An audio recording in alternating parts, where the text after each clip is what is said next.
Le sommet de Washington avec la RDC, s'il a bien lieu le mois prochain, à quel point êtes-vous confiant quant à une paix durable? Oui, c'est presque comme une autre question à laquelle j'ai déjà répondu, mais ce qui retarde, je peux vous l'assurer, ne vient pas du Rwanda et n'a rien à voir avec le Rwanda. Je tiens à le confirmer. Cela vient d'ailleurs. Je ne sais pas. Peut-être celui qui a posé la question peut continuer à enquêter, mais rien ne provient du Rwanda. Mais la question à laquelle j'ai répondu plus tôt, c'est que, je veux dire, nous avons eu tellement de réunions, nos délégations se sont rencontrées à Washington, et il y a aussi, je reviens toujours à Doha, il y a Doha, mais ils discutent, ils sont sur le point de s'entendre sur quelque chose, ou parfois ils se mettent d'accord sur quelque chose, et puis, juste après avoir quitté cet endroit, le lendemain, quelqu'un, c'est public, ce n'est pas fait discrètement. Quelque chose, non, non, non, je veux faire ça jusqu'à... Vous avez entendu quelqu'un dire, nous n'allons rien signer à Washington tant que le Rwanda n'aura pas retiré à ce sujet force de la RDC. Mais ce sont des choses qui ont été discutées même avant que nous allions à Washington. Il y a eu une discussion à ce sujet, que ce soit au Rwanda ou ailleurs. Mais ensuite, vous êtes à... Washington a convenu que oui, il y a un certain nombre de choses qui vont être faites par les deux parties et voici la séquence à suivre. Et ils ont signé. Nos gens, la délégation et la délégation de là-bas ont signé. Et puis après cela, le lendemain, que ce soit encore à Washington ou de retour chez eux, ils ont dit non, non, non, non, nous n'allons pas faire cela. Maintenant, ils posent d'autres conditions que celles qui avaient réellement été faites et acceptées à Washington. C'est donc cela qui retarde les choses. Donc, pendant que nous attendions ici, il y a eu de nombreuses fois d'ailleurs où nous espérions, il disait peut-être début décembre, je ne suis pas sûr que nous allons nous rencontrer à Washington. Je ne sais pas si demain quelqu'un le dira sur CNN. Pour ma part, je n'irai pas à Washington simplement parce que soit il a rêvé la nuit dernière, soit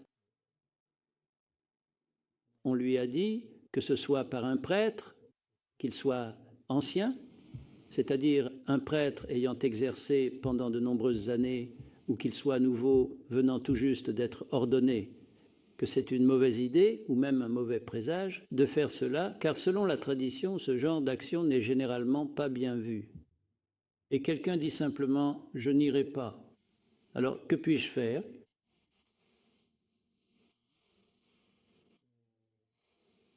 Mais nous gardons tout de même espoir que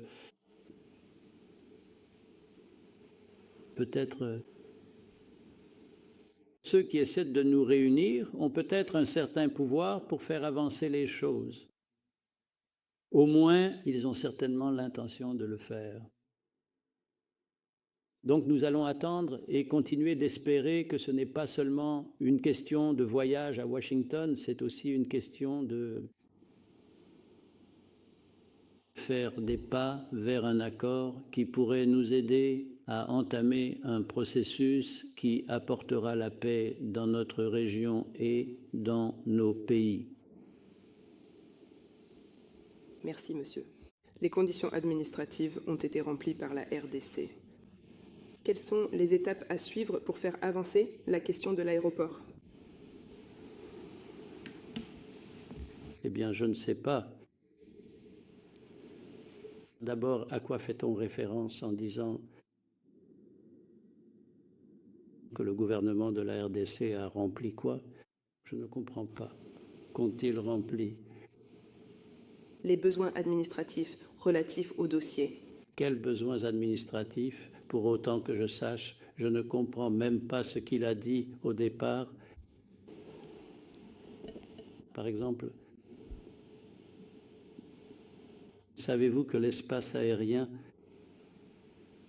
dans l'est du Congo est en réalité fermé. On ne peut pas survoler, il n'y a pas de gens qui volent depuis n'importe où, l'Afrique du Sud ou ailleurs, pour aller là-bas. Les avions ne survolent pas l'est du Congo parce que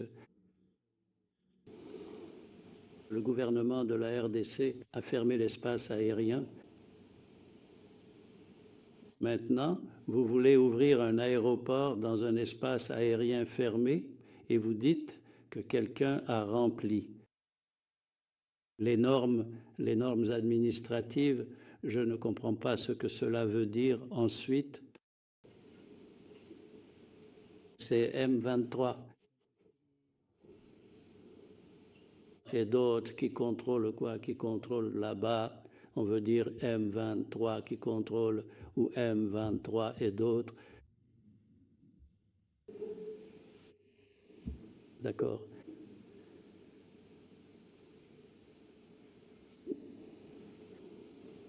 Puis-je comparer cela à l'expression « peut-être que cela ne vous plairait pas » ?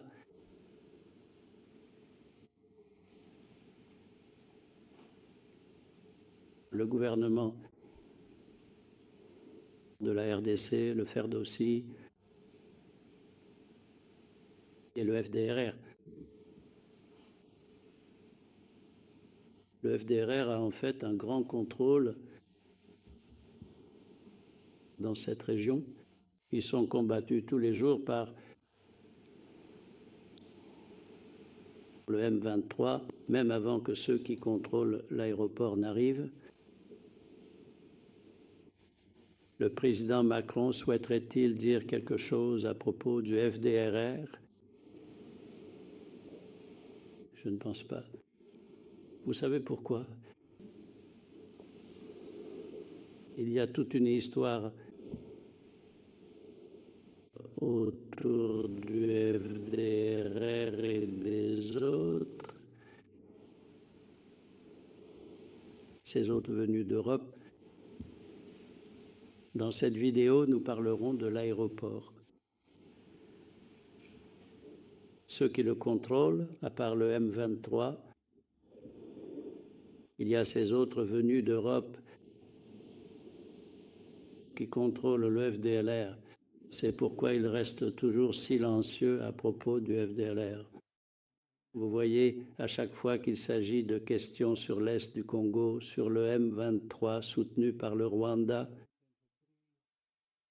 et puis quand on parle du FDR, ils sont tellement...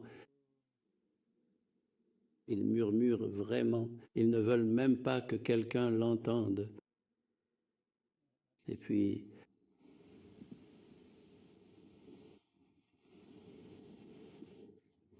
Pour le gouvernement de la RDC, ce sont certains individus qui s'impliquent dans ces mauvaises actions. Ce n'est pas le gouvernement. Je veux dire, cette manière sélective de présenter les problèmes et même de vouloir aborder des questions aussi sensibles que cela, en se basant sur la façon dont vous avez choisi de les traiter, je pense que cela fait partie du problème. D'ailleurs, c'est pour cela que je disais...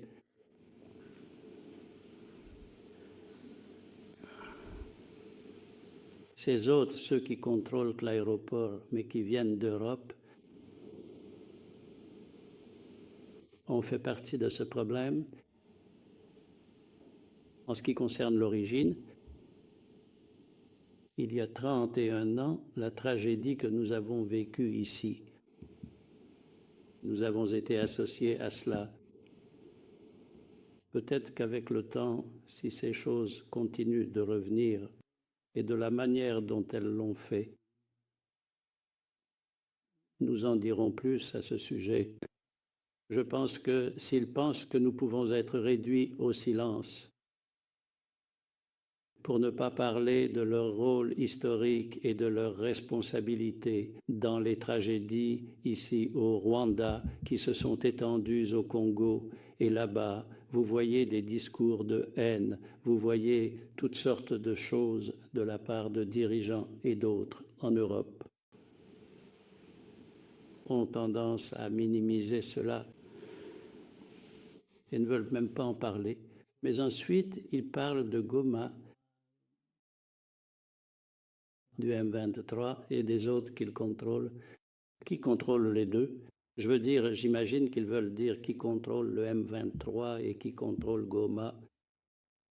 Oui, mais il y a aussi d'autres personnes qui contrôlent depuis le même endroit d'où venait la voix, qui contrôlent le gouvernement de la RDC et contrôlent le FDRR. Et c'est pour cela que les gens du FDRR gardent le silence à ce sujet. Mais, eh bien, s'ils veulent que nous annulions, par exemple, tous les efforts que nous avons déjà accomplis, en fait,